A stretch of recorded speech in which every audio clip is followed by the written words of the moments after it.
First of all, before we get into the agenda, the purpose of today's meeting was obviously as a result of the events on Wednesday, Thursday, Friday, and Jim and I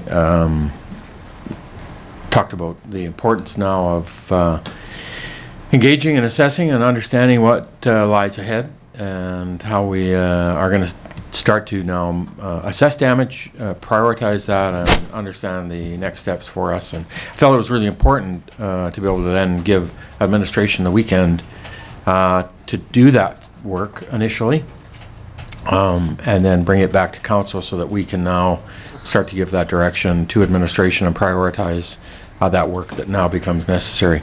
So that's the purpose of today, and appreciate everybody being available on short notice for this. So first item on the agenda, item 2, any new councillor business? Thank you. I think everybody knows. Item 3.1, we have a verbal report from the Director of Community Services regarding the condition of our city facilities, our sports fields, and our green spaces. Good morning, good afternoon, Duncan. Morning. Nice tie. Afternoon, sorry. Okay, so starting first with our buildings. Overall, considering the buildings fared quite well. We had a number of leaks to be expected, but none of them were significant. We did have some flooding or small water, I guess, in the Calvin Crook Center in the basement. This ingress was actually internal, not external. And this is really the first significant rainstorm since the weeping tile and the perimeter drainage was done in that building, and it held up. No issues. All of the spaces pre-weeping tile that leaked, there were no leaks found. So we're small light on that anyway. Kemboric Aquatic Center, it had a power loss and was unable to open on Friday. It was back to regular operating hours on Saturday. There was some sewer backup. We do believe that was from inside of the building and just due to the system being charged at that time with the amounts of flow it had to deal with.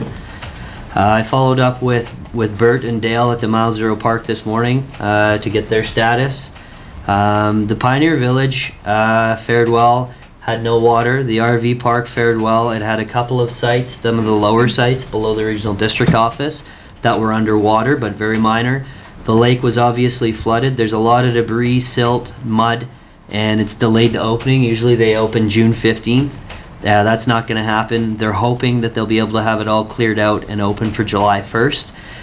The pump house took on a lot of water. I think they said 3 to 4 feet in that building. There are a number of repairs, but they have it back up and functional. And again, they're hoping to have that operating for July 1st and have that facility open. They had not begun the splash park construction yet, so there was no damage to that area, and there'll be no resulting cost to that as well. So good there. As far as parks and trails, the soccer park was underwater for the majority of Thursday. We asked the users and the ball diamonds to stay off on Friday and Saturday to allow it to protect the infrastructure and dry. The facilities were open again on Sunday and both utilized the soccer park. They had a tournament hosted there on Sunday, utilized that, as well as Harry Morrow. They had ball games going on Sunday, and the infrastructure was back to its high standard. Green spaces, all parks have debris and garbage in them just from the high level have been carried in there. Crews worked over the weekend and hit some of the main areas that they knew were going to be used on Sunday, but overall, again, fared well. The park's infrastructure, being playground, in particular Kin Park, all fared well. Minimal damage and really just debris and garbage. As far as the Dawson Trail, the trail is closed between the mall and 4th Street, but essentially from Rotary Lake to the mall is open, aside from the 15th Street area, which Sean will be updating on. As far as the bridges on the walking path, the Kin Bridge was inspected by an engineer on Friday and deemed to be in good condition and usable. The Rotary Bridge that was constructed of Seacans is in usable condition. Unfortunately, the trail is closed because of undermining and erosion to that trail, which we'll be repairing, but the bridge itself is usable as soon as that trail is repaired. So it's in good condition. The bridge behind the mall is not salvageable, and we've used security fencing to barricade that off, and it will have to be removed. We're working with engineering and public works to coordinate the removal of that bridge. And until that bridge is replaced, we'll essentially shut down that section of trail. And then the Oilman's Bridge, located behind Tubby's RV Park, is in good condition and usable. Last part is cemeteries, and all of the cemeteries fared well. Obviously, there were some running water and debris and garbage, but other than that, and some minor cleanup, they're in good condition. And that's all I have for community service infrastructure. Overall, like I said, considering, I think that we fared well, and it'll be just mainly cleanup of debris and garbage that we're looking after in the one bridge. Curling rinks, arenas, and the art gallery, tourist, all that new construction, all that stuff's fine? Yes, you bet. So a number of those roofs are warranted as well. So we made sure that we checked out all of those areas in order to check that warranty, and they fared well. The arenas had a lot of exterior drainage work done last year, which really helped in between the memorial and the curling rink get that water away from the building. Again, minor leaks. Most of the leaks that we had were either penetrations through the roof, or in particular this building, some of the siding where the caulking needed to be redone. We had some water ingress. Nothing insurable, minor repairs and drying. Good. Thanks, Duncan. Any questions for Duncan? Council? Jim? So I would be remiss professionally if I didn't say this. Over the years, Councillor Javetkov and I have had disputes about one matter or another.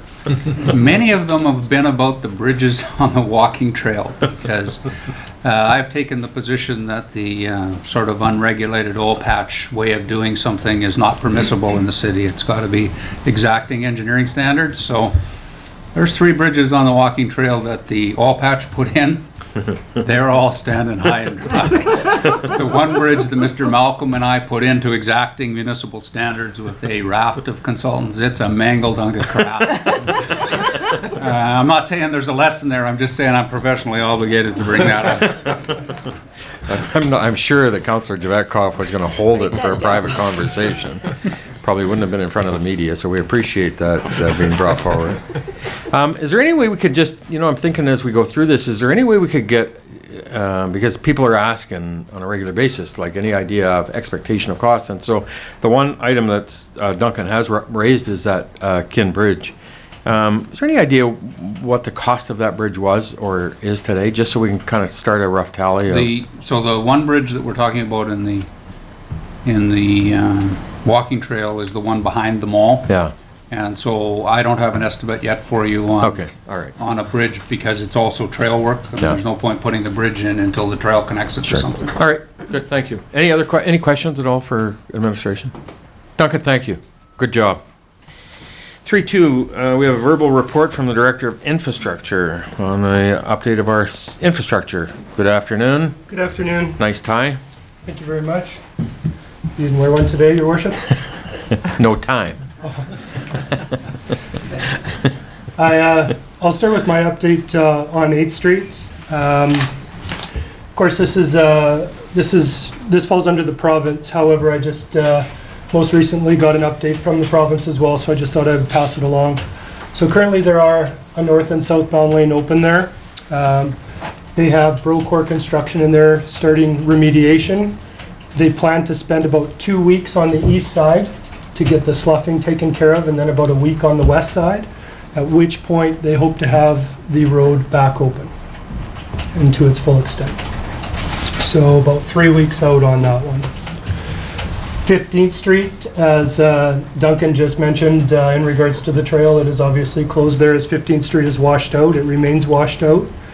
The city will be moving forward with the request for quotations to go out next week for the removal of the culverts as well as the concrete that has fallen into the creek. Once we have that out of there, we'll have a better chance to start remediation as soon as possible, and I believe Kevin is going to speak to that. 17th Street is open north of Willowbrook. We lost half the road there. It has been repaired and paved. We have a little bit of landscaping to do there and some curb work, but the road is open to traffic both ways. 108th Avenue west of 20th is currently single alternating traffic. When it sloughed on 108th Avenue, it exposed a gas line. Currently, the gas company is resolving that issue. We hope to start remediation on the roadwork tomorrow. We figure about a week, possibly even by the weekend, we might have that open both ways again. 4th Street and 108th Avenue by Lawrence's Meats. We had a culvert float up into the air. It is currently under repair. That road is open though at this time. Our potable water system was not compromised in any way during the flooding. Our potable water system is operating at full capacity at this time with absolutely no issues. We did have sewer main surcharging through the event. Our sewer system has now returned to normal and is functioning fine. There were no outstanding issues or overwhelming issues in regards to the sewer system as well. Our storm sewer system, also overwhelmed in the flood, is back to normal. We do have a few deficiencies. We had some sinkholes that have come up. We've had some sloughing in some ditches. Operational components on that we will be repairing as we move forward. I also just wanted to say, as Duncan did, that we're still in cleanup mode. We're sweeping gravel, cleaning up garbage and debris. And I just wanted to take a couple of seconds to thank all of the city staff and contractors that helped out in this time. I really do feel we did an outstanding job considering the effects of the flood and in all things considered, minimal devastation compared to what it could have been. That's what I have, Your Worship. Thank you. Any questions? So I just have one question and one comment. So our walking path is now closed at 15th Street? Correct. Just doesn't Yeah, it connect. doesn't Yeah. connect. So the connection is now with that washout. Is there, or should we look at a temporary connection for that? Or will we look at that in the consideration of the 15th Street remediation plans? My opinion, Your Worship, was that's exactly where it would be Okay. looked at is through that remediation plan for 15th Good. Street. Thank you. So, comments, obviously, the mayor gets to see people perform in extraordinary emergency situations.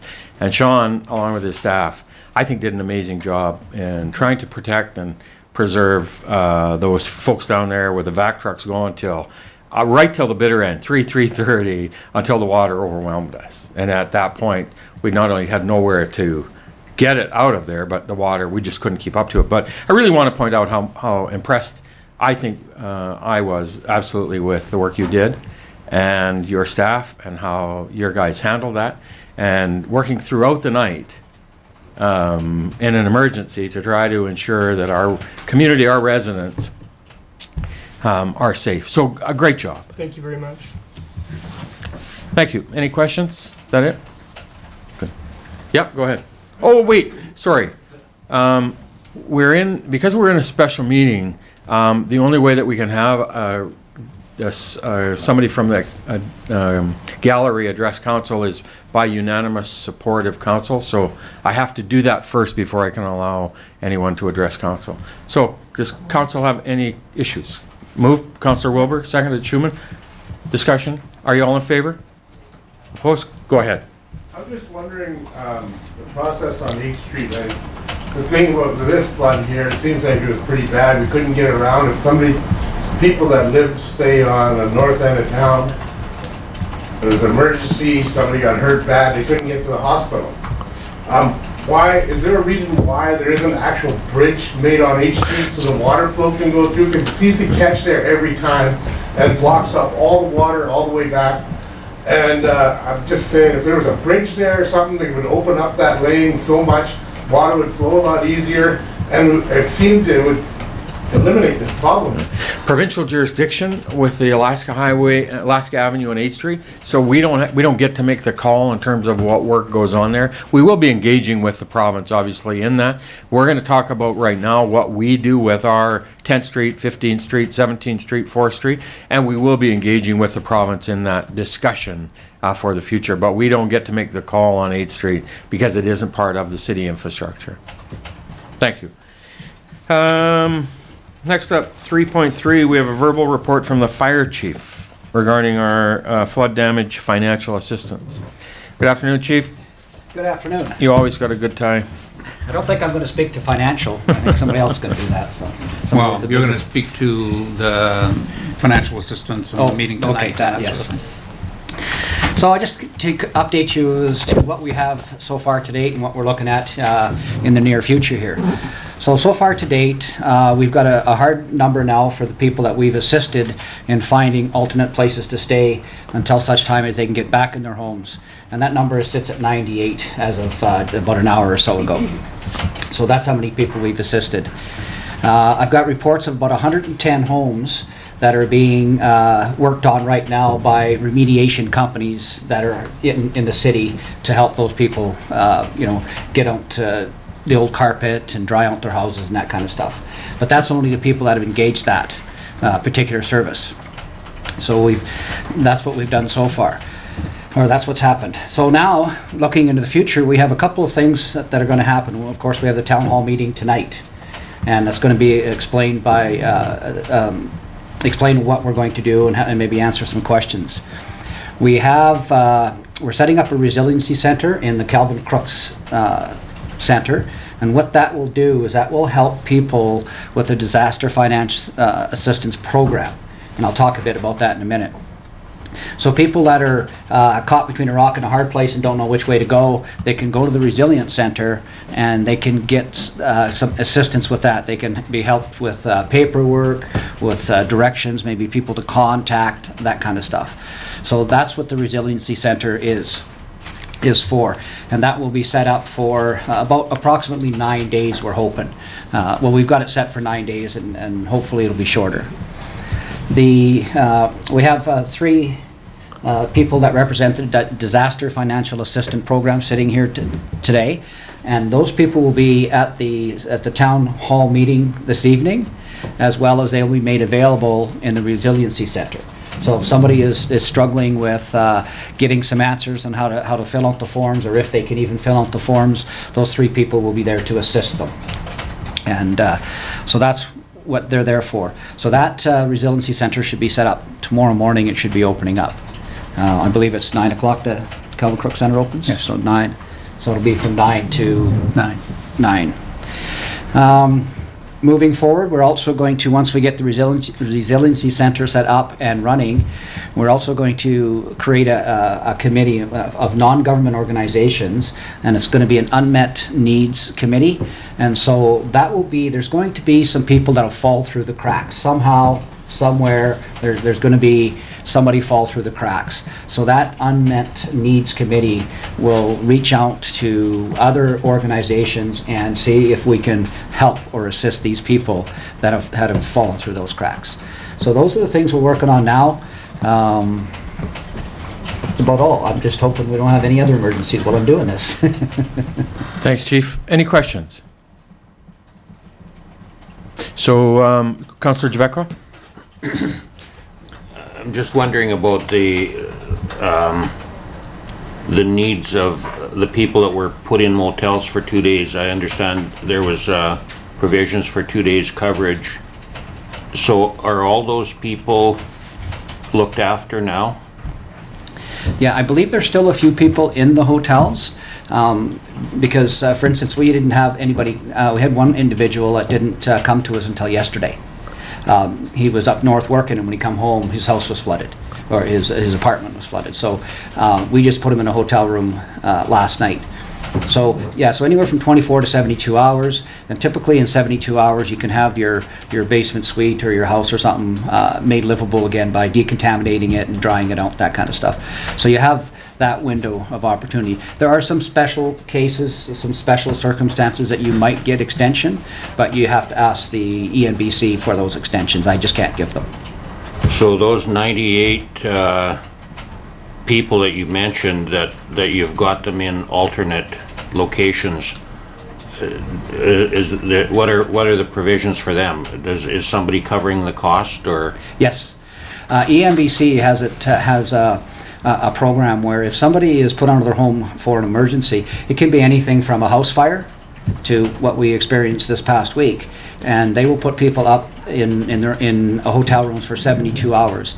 And in that 72 hours, it gives that person a chance or some time in a warm, dry environment to make some phone calls, find out if they have insurance, find out what alternative arrangements they can do to get out of the hotel. So they have that 3-day window.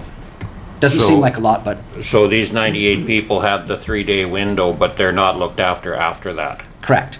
Now, not all of them had 72 hours. Some of them only requested 24 hours. Some of them requested 24 hours just because my insurance company is going to get back to me tomorrow and I need a place to stay tonight. And then insurance, if they have insurance, then the insurance company then kicks in at that time. So if they have special needs after that period of time, the 72 hours, who do they approach? Well, that's, you mean if they're looking for a place to stay or something like that? Well, it could be anything. I mean, they Yeah. might even be, might not have food, they might not have money, they might have little kids that have needs, but they have needs over and above accommodations for 72 hours. That's kind of a loaded question because it's hard to say that until you sit down and interview that person. Because when we interview people that are looking for further assistance, we sit down, and when I say we, I'm talking about the people in the Resiliency Center, the disaster financial assistance people will sit down and they'll give them needs. We don't give them wants, we give them needs. You need a shelter, you need food, you need clothing. You don't need a 52-inch plasma TV, you don't need a PlayStation. So even though you might have lost those in a flood or a fire, those aren't needs. So we will sit down and interview the individuals and then go from there. There are many different ways you can go. You can go through ESS, like I say, Emergency Social Services, that can give you some time. There's non-government organizations like Salvation Army, some of the churches around that can supply you with food in the short term. They can supply you with clothing in the short term. So again, you really have to sit down with the individuals and talk to them.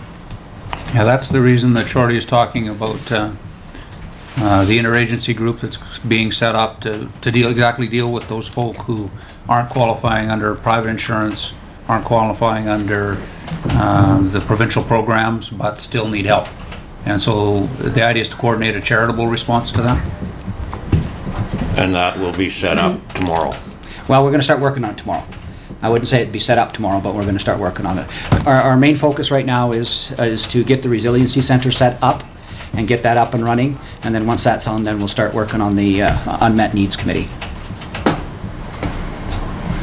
And another note too is we're hoping today, maybe tomorrow, we're going to have a whole bunch of cleanup kits that Red Cross has donated to us. And the cleanup kits consist of mop, pail, some cleaning supplies, that kind of stuff, where people can go down to the Resiliency Center and pick those up free of charge. Pick them up and help them get their house or their apartment back in shape. So. Thank you, Chief. Councillor Wilbur? Yeah, it may have been answered, but through you to staff. So my concern is, so some of the people that have been messaging me are renters, so they don't own the property that's been damaged. For example, I think of a senior couple that rent and the whole basement wall was blown out, so the house is not livable. And so, of course, phoning around town to find them a place to live. But are those going to be the people that we're going to put some focus on too, so that they don't fall through the cracks? Because they're not property owners. Likelihood is they don't have rental insurance, and their needs, right, are not going to be met because they got to find somewhere to live. And that might very well be a case of that unmet needs. Again, and you're right, those are the people that don't own the home, that are renting it, that don't have insurance. Again, it's the one we have to sit with them and talk to them. So then I guess we put out there that we want these people to go to the center too once it's set up, so that they're not falling through the cracks. Correct. And we can assess what they need. Thank you. If you've been affected at all by these floods, go down to the Resiliency Center, and we'll do what we can to help you through it and to see what resources we have that we can pass along. Perfect. Thank you. The aspect of the town hall meeting this evening, to me, is exactly that. Allow people who've been impacted in whatever way to be able to come and start to understand the information and the various aspects of the programs that can help them and help them steer through this phase of addressing some of the concerns that are going to have impacted their damages that they've suffered as a result of this emergency. And so first step is tonight, and then tomorrow we'll get that Resiliency Center set up, and then they'll go to work for us and help help our community. Thanks for being here today. Councillor Rogers. I just have one comment. The gentleman in the gallery had said, you know, with our city being cut in half, and you know, how would you get people to the hospital? And I know we have a lot of seniors housing that is on that side of town, and I know that there was no significant emergency there, or somebody had to get to the hospital. But I do believe that staff had a plan in place in case something like that had happened, and I just wondering if that could get explained, just because it seems to be a lot of comments that, you know, we did have, like, I just want to make sure we did have a plan, which I know we did, but I just like to. So get great that call. out there. So great call by the fire department, and when they realized of what was taking place, we've got a fire truck on the south side of town and a crew. We had ambulances on the south side of town. We had police on the south side of town, and so that aspect of being able to respond to an emergency for those residents that were cut off by what would have traditionally been our fire hall on this side of the town. So they absolutely had those components in place, and that was what we focused on Thursday, was about making sure that in the event that there was some significant emergency outside of the flooding, that we could appropriately address it with the emergency response crews, fire, police, ambulance. And we still had the dangerous goods route of allowing us to ensure we had connectivity for our north side residents to that hospital. So that was absolutely the focus on Thursday, was around making sure that we had the structure and processes and protocols in place to be able to respond to an emergency of fire, police, or ambulance. And great job. Thank you. Anything further for the chief? And just to add to that too, we did end up with 3 calls on the south, the south side, while that crew was on the south side. So. Yeah. Any other comments for the chief?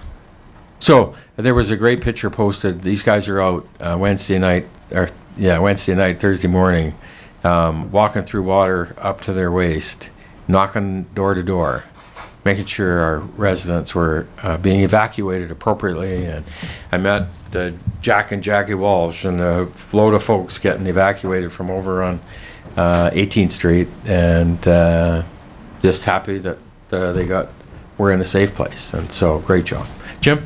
Yes, and through your worship, that brings up a point. Although we had a declared state of local emergency Thursday, or Friday morning, I guess, but we actually never had an evacuation order.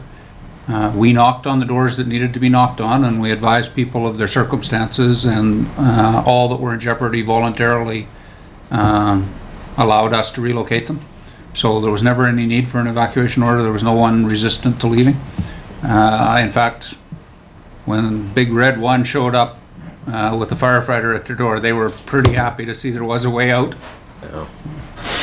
And again, Chief, our compliments to you and the staff for doing just a great job for our residents. Thank you. 3-4. We have a report from the Chief Financial Officer regarding funding sources and insurance coverage.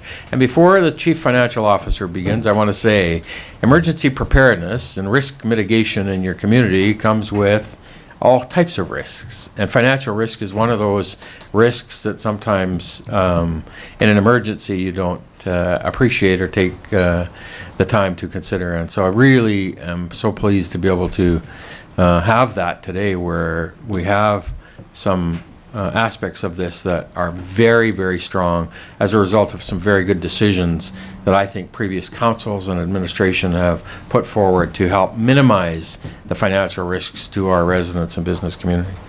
Shelley? Yes, thank you, Your Worship. As the Mayor alluded to, the good point here for the event is that the city does have insurance for most of the sites that have been damaged. We're just going to be working with our insurers to basically confirm that.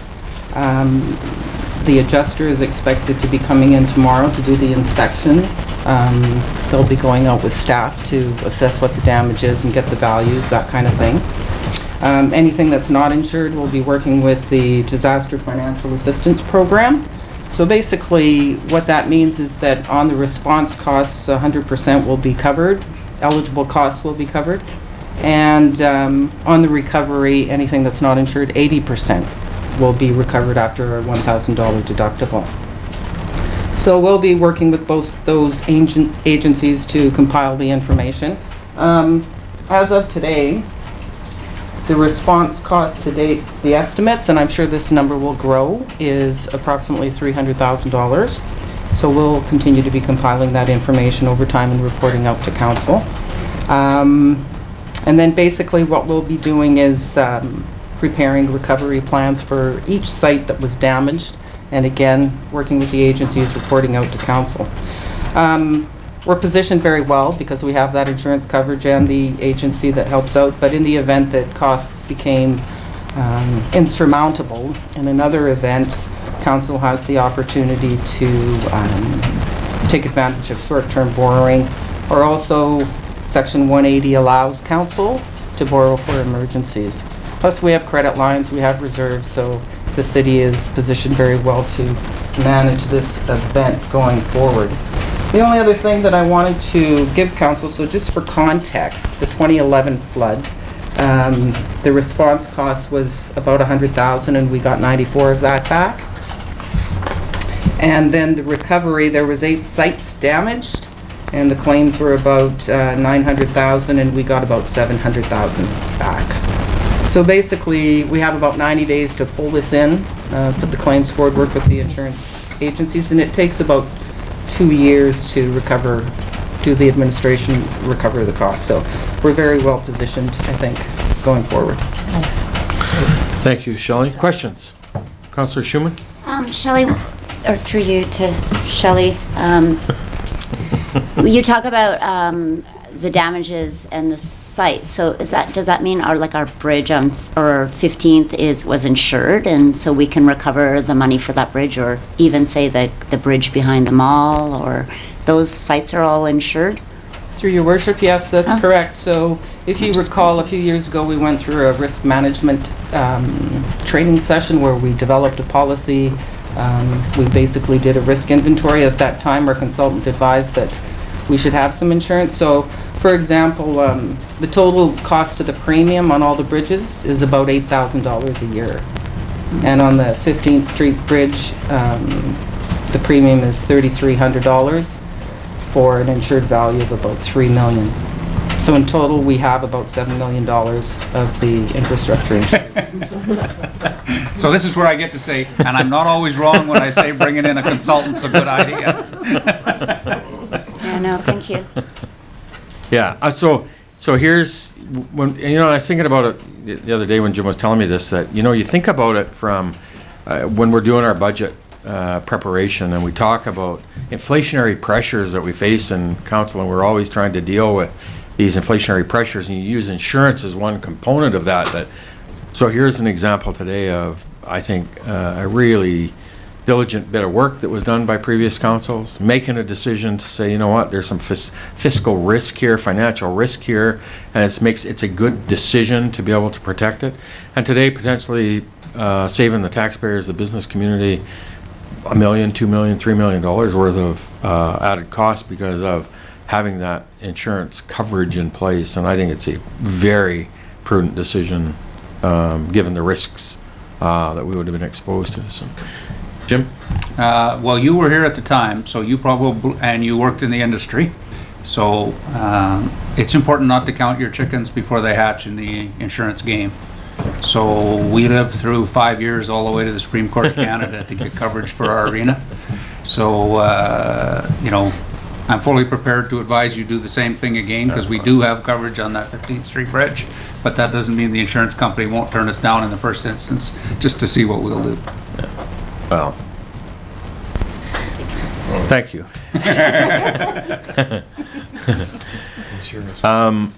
Again, this is, I think, a very significant bit of information for us, because when this is all going on, you're starting to think, I am thinking capital budget. We've made decisions. We need to now we got emergency priorities, but having this availability completely gives us a whole different perspective on the flood from the financial risk point of view to our residents. So thank you, Shelley.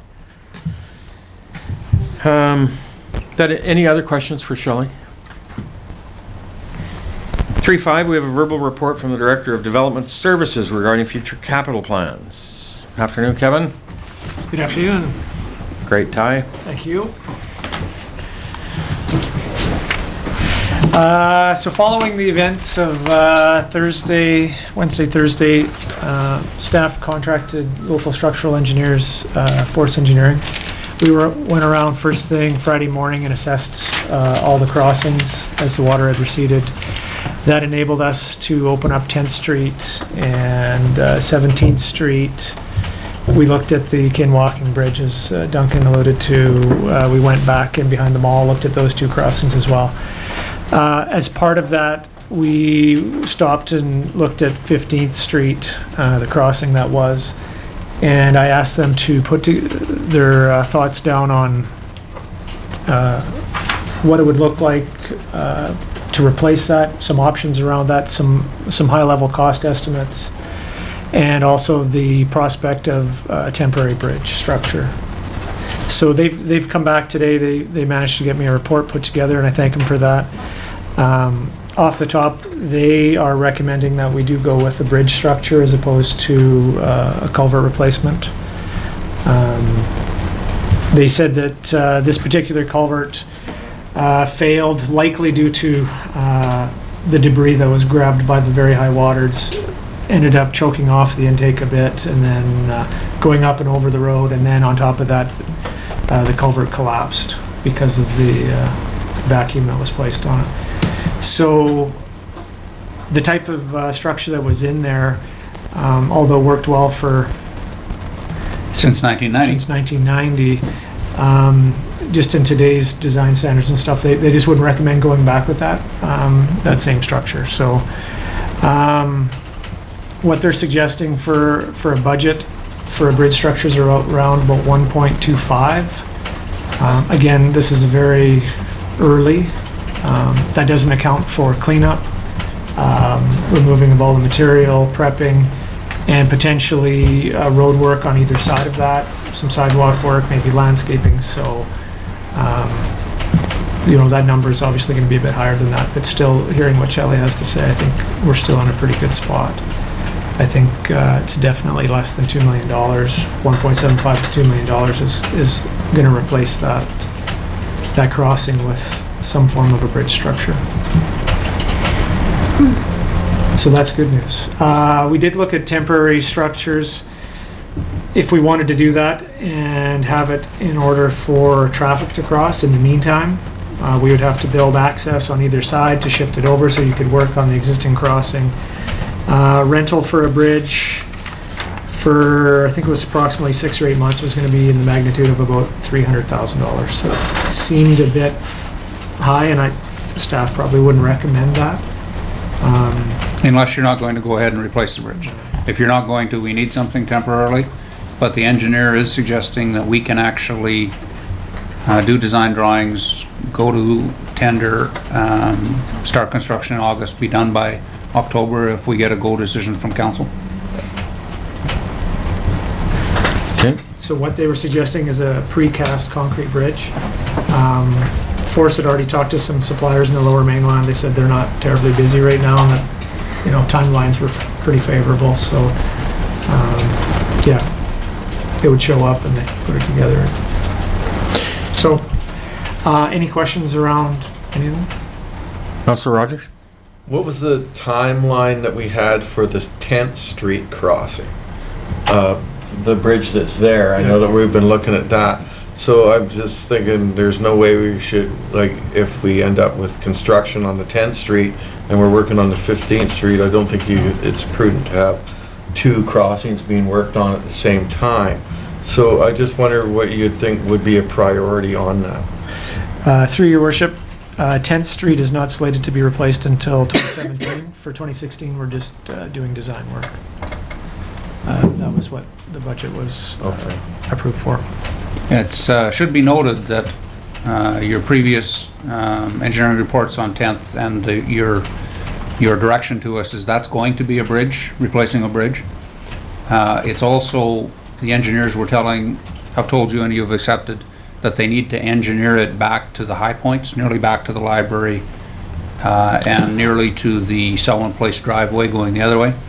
So that bridge, which will be level to connect those 2 points, will be significantly higher than the 10th Street Bridge is now.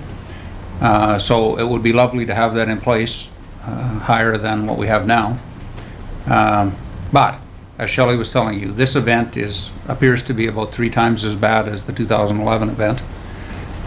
We have a single day record rainfall on the 15th of June was nearly 90 millimeters, highest in recorded history. If the next event is 3 times as worse as this, as bad as this one, doesn't matter how high up in the air you put these things, then nature will find a way around it. There's no guarantees in this. To me, having looked at it, and I'm obviously no engineer, but the weakest link I assumed in our infrastructure of 8th Street, 10th Street, 15th Street, 17th Street, 4th Street was the 10th Street Bridge. And at the end of the event, the only thing left is the 10th Street Bridge, really without any significant aspect to it. And so I think, to me, and then living through that Thursday of trying to ensure we have emergency services connecting our community, I think that 15th Street now becomes a huge priority for us to ensure that we plan that to make sure that we have connectivity in the event of another significant major rainfall and flood situation, that we can have increase the reliability of that crossing with the bridge.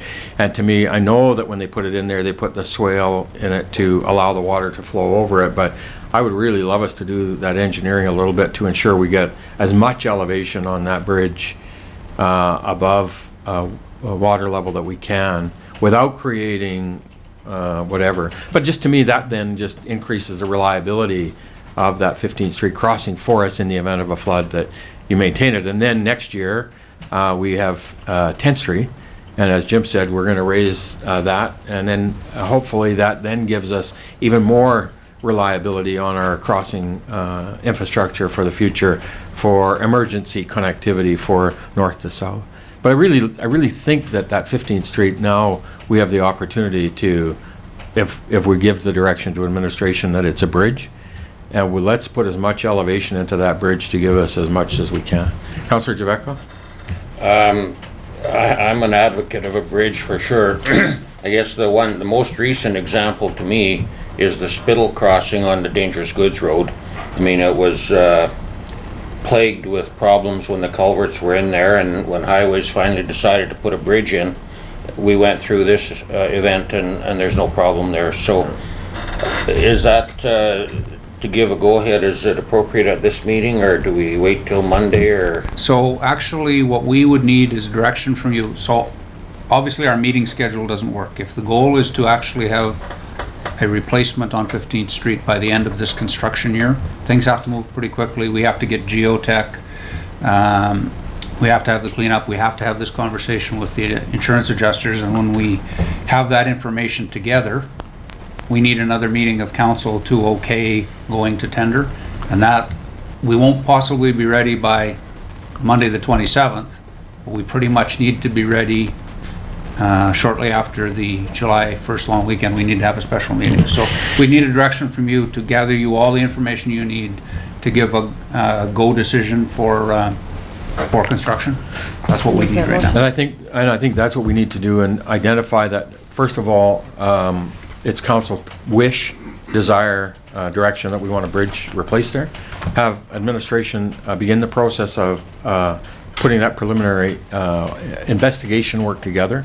We need to identify the funding source until such time as we're further down the road. So we need to, I think all of that has to come back to council for us then to give that final direction to go to tender. But I think we need to give that direction today to administration. So is that motion? So council, move, Javetkoff, second, Wilbur, discussion. Clarity, are you guys okay with the direction? Pretty clear. Administration?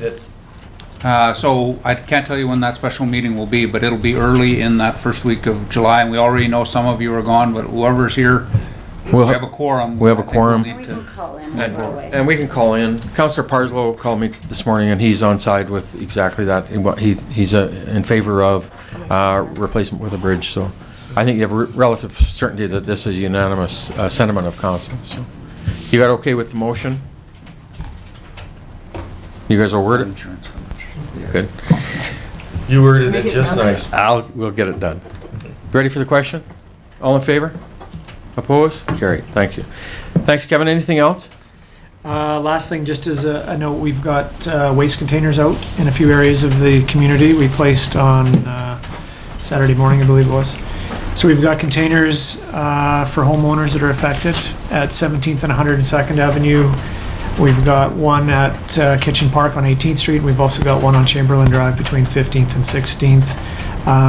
They were pretty heavily used over the weekend. We've got them dumped again this morning, and we'll leave them out there for this week, and we'll monitor and see if they're still being utilized. If they are, we'll leave them throughout next weekend, and we'll just see how that goes.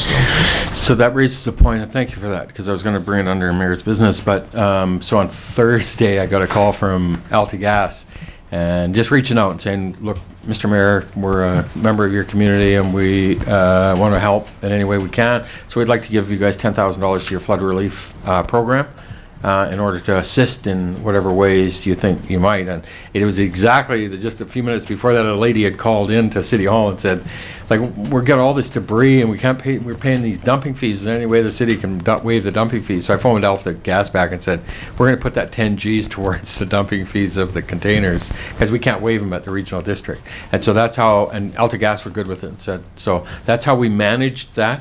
But I really think it's seeing the kind of debris that was accumulated and is going to accumulate for our residents. I'm wondering if council would be willing for us to consider a special contingency amount for some of those extraordinary things that we may have to deal with, like additional garbage or something else that we as a city put forward just to allow administration on behalf of our residents. If there's something that we need to do to assist our residents, that we bring forward a small contingency amount to assist in that way. Because I don't know if 10 grand is going to cover this waste disposal fees over the next week or two. And Jim, maybe if you can give us your thoughts on that. So in all likelihood, staff will go ahead and do that anyway and then ask for retroactive forgiveness.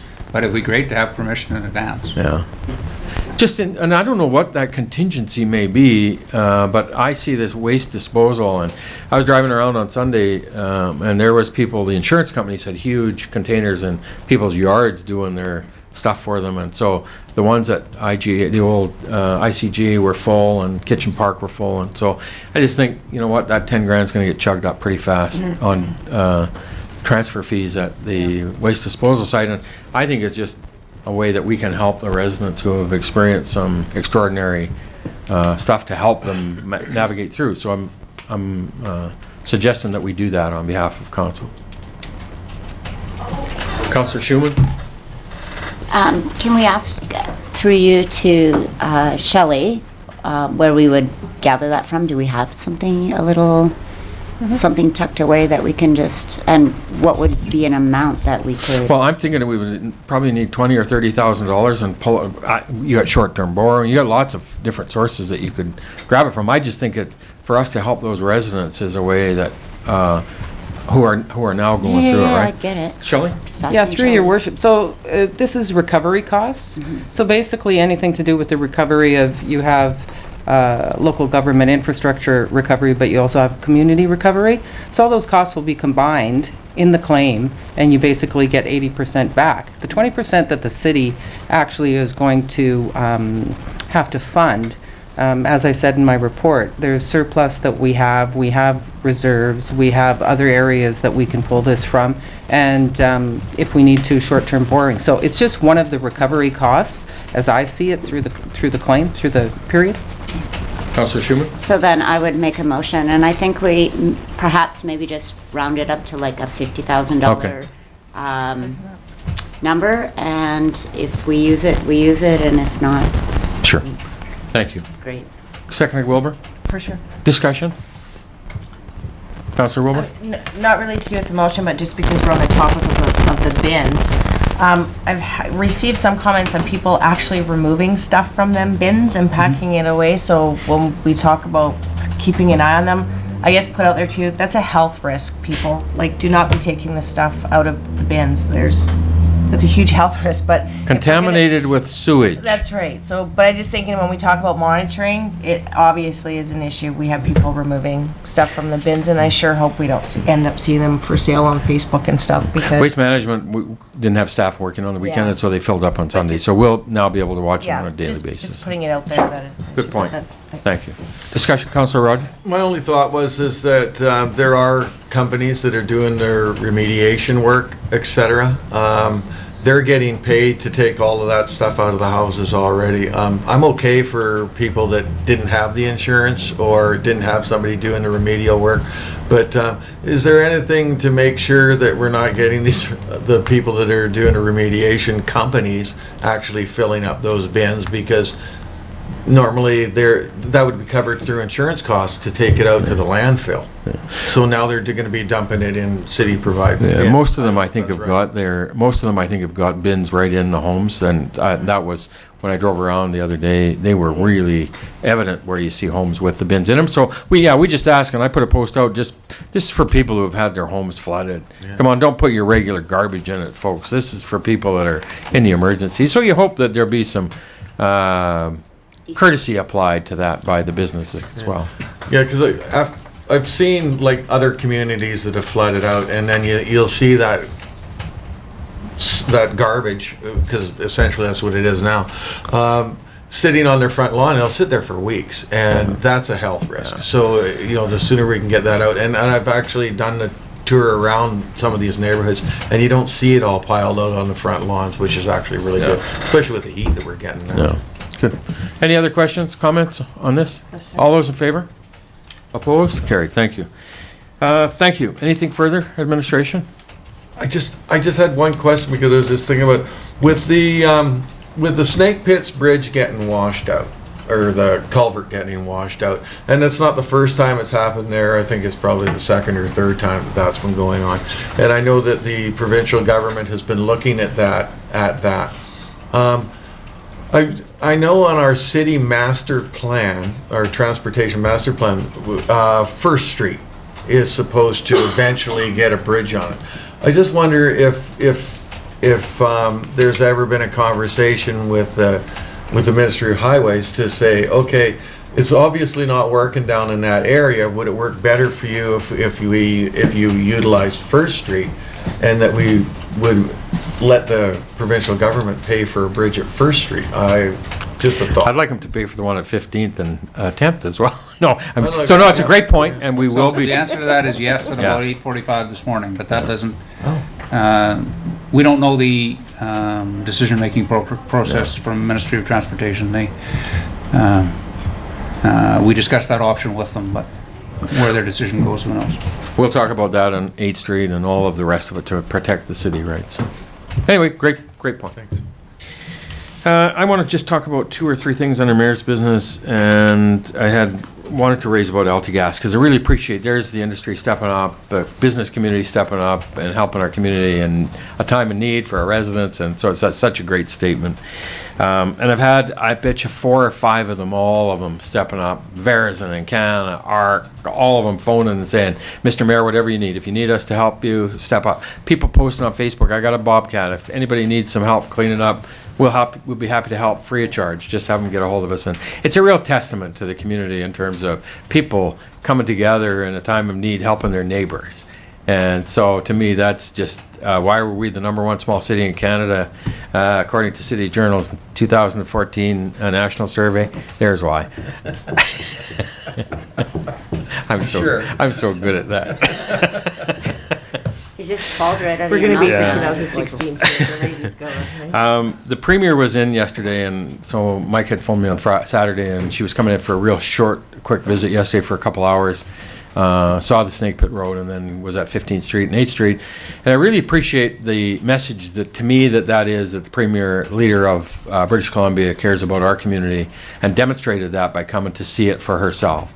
And she was so impressed with the resiliency that this community demonstrated and the interaction she had with the homeowners over on 15th Street and 106th Avenue, and seeing the work that we were doing, our residents and our community were doing and cleaning it up. And so it was a great view for the Premier of British Columbia to see our community in action, taking the steps to ensure that we move it forward, and hashtag we'll fix it. That's the statement. And so anyway, it was really a good 2 hours that we spent with her, and I really appreciate the visit. That's it for me on our Mayor's Business Media. I just Councillor wanted to say Schumann. something.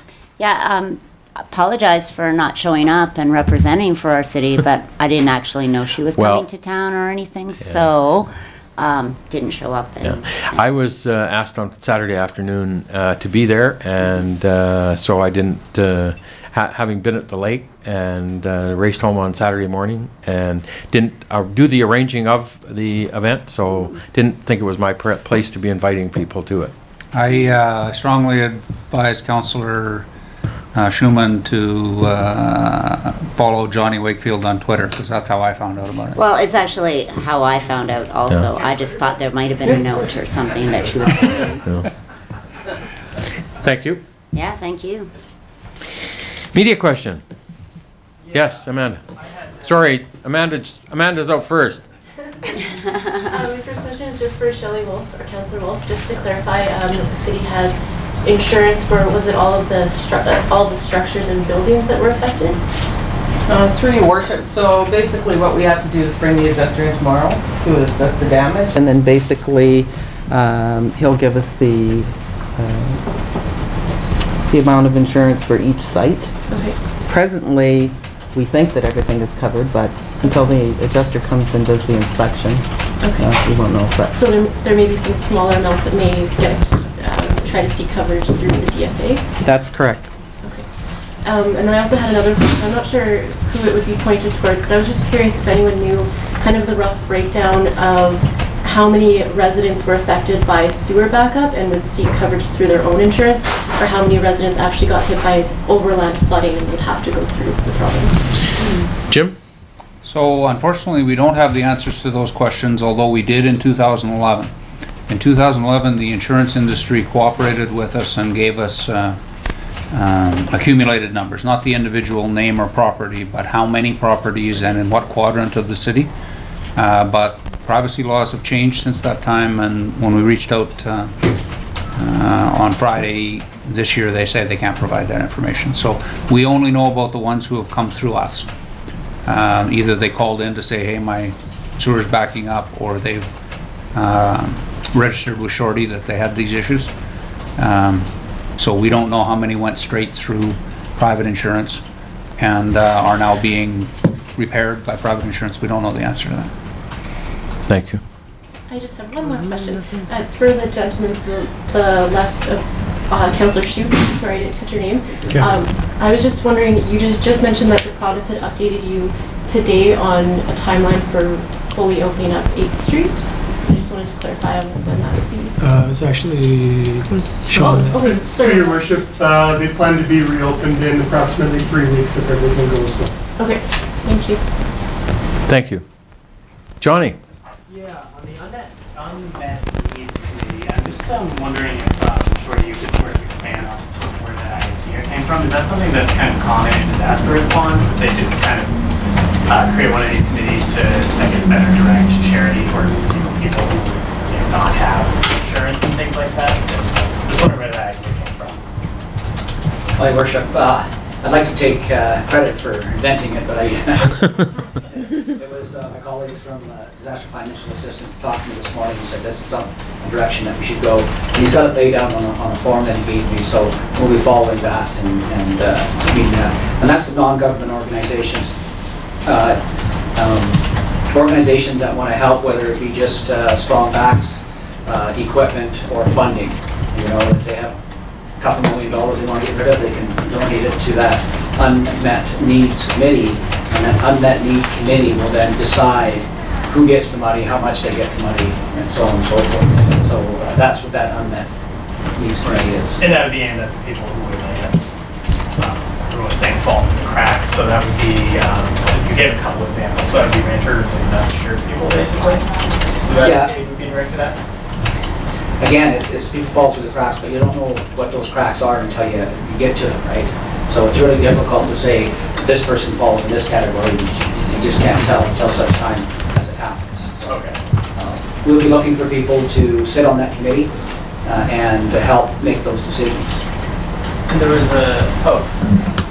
If I could just make a comment about the Unmet Needs Committee, part of the purpose of that is to get an understanding of what each organization can do and cannot do, so that we don't duplicate services. Okay, that makes sense. And there was a figure, $300,000 to respond to, so far in response. I'm wondering what that would include. So is that like overtime hours and everything from overtime to like, Mayor's overtime hours, mainly. for all those things? Yeah, compensated at zero, by the way. Compensated it I'm did. just wondering if we could just, a little. Shelley? Yeah, through your worship. So those costs would be overtime hours over and above a city staff or firefighters' regular wages. Any equipment that was brought in specially, like the Vector trucks or backhoes or anything like that, and any supplies that were necessary to basically keep people and property safe throughout the event. Barricades and that kind of thing. Yeah. Right. And that figure in 2011 you said was around 100,000, so it's roughly 3 times. That's go around? that's correct. Okay.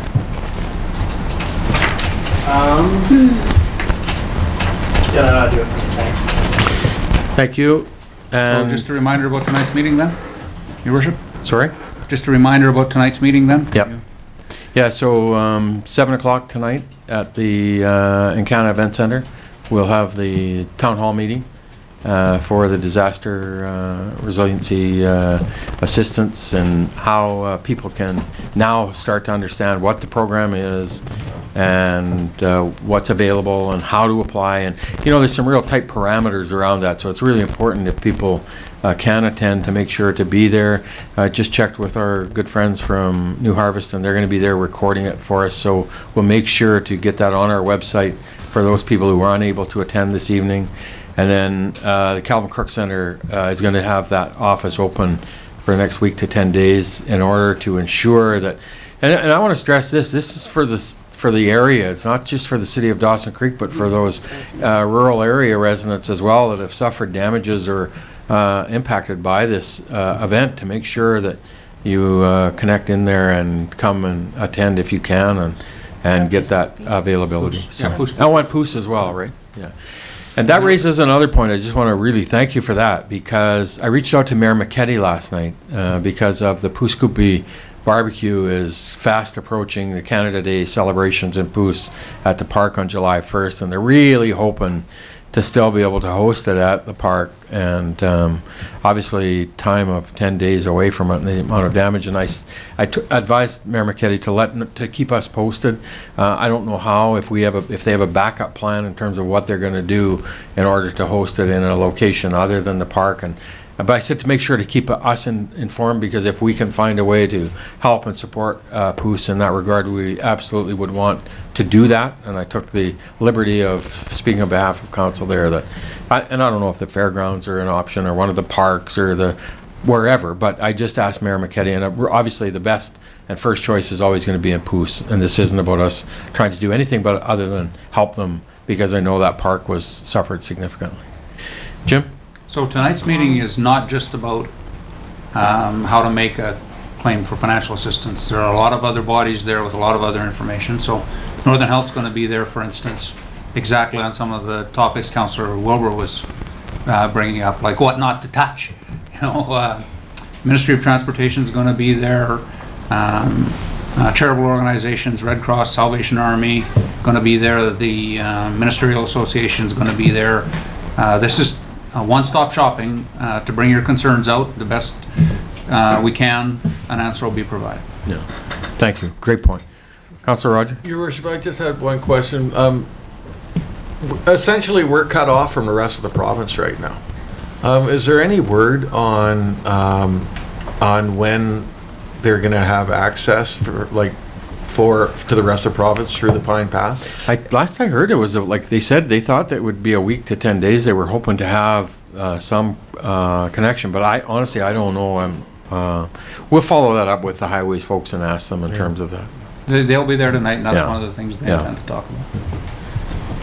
Thank you. Anything further? So just in closing, obviously 2 or 3 days of crazy head down, bum up, hair straight back kind of stuff, and you respond and you see how your community responds in the time of an emergency is time of stress. And I think our community did an amazing job, administration and our staff and folks in our community and business community, and you're just so proud of your community when they step up in a time when it could have been so awful, and we had nobody injured, we had no catastrophic events, and we had some damage that we're going to be able to fix, and we have stuff fixed already. And I think it's just an amazing testament to our community as to how we've responded and dealt with this. And 4 days ago, we had a flood of unequaled strength going through our community, and today we're already in the fix-it mode. And so I really appreciate it from the perspective of council to our administration and to our citizens, our business community for stepping up. Jim? I really want to give a shout out to Spectra Venue Management, who donated their staff to us to run a communications department for us. And if any of you were following our Facebook site or the mayor's Facebook site for those updates, it was, I'm not advocating for my own department, spin doctors as Johnny would call them, but I just, the level of information flow was greatly facilitated by their volunteer work. And I've heard from a number of people who were very grateful for those updates, and I think you all have as well. I'll just say also on that social media aspect, we reached over 100,000 people over the 4 days through our Facebook site and website, and we added nearly 500 followers of our Facebook site. I think the mayor added about the same amount. So, you know, nothing like a disaster to help people understand the value of information. Yeah, it was crazy how it was flowing and how it was engaging, and people were really, I think, appreciative of the fact that they were getting real-time information about what was going on that was so helpful for them. And it helped us manage the emergency as well, because people were saying, you know what, we saw your stuff on Facebook and we saw your posts, and it was one of the reasons we just stayed home. We didn't go near the dangerous goods route because we knew that would just add to the congestion and the plug. So a great job. It really was a great job, and I appreciate it from Brent and Ryan. Is it Brian and Rent, or is it Brent and Ryan? I can't remember. Thanks, you guys. Anyway, anything further? Great job. We'll be back in this very quickly. We've got a meeting Monday, and then we'll get back into the emergency stuff. Thank you for getting in here so quickly. Motion to adjourn. Rogers, McFadden, all in favor? Opposed? Carried. Thank you. Thanks, everybody.